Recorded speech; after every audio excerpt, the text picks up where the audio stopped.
है कि कोई राशि 16 से 2/3% की दर से 2 वर्ष और 73 दिन में 15,190 रुपये हो जाती है।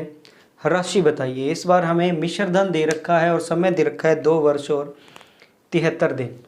तो देखिए जो रेट दे रखी है 16 से 2/3%, उसके हिसाब से जो फ्रैक्शन हो गई वो कितनी हो गई 1/6, यानी मूलधन और मिश्रधन। यहाँ अगर 6 है मूलधन तो मिश्रधन कितना हो जाएगा 7।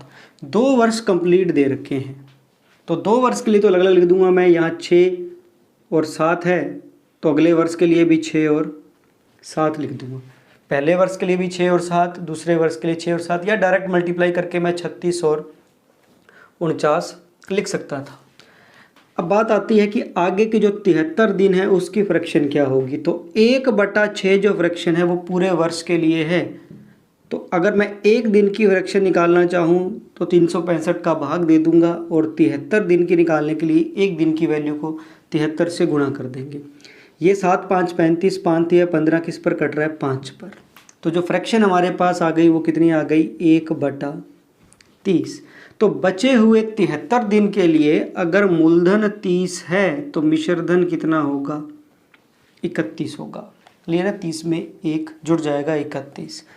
अब इनकी मल्टीप्लाई होगी क्योंकि ये पहला वर्ष, ये दूसरा वर्ष और ये बचे हुए 73 दिन। अगर इनकी मल्टीप्लाई कर दें तो 6 6 36 और 36 दिया 108, यानी 1080 वैल्यू आ जाएगी।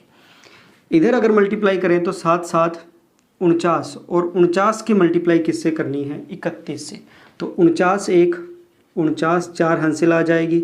49 दिया 147 और 4 151।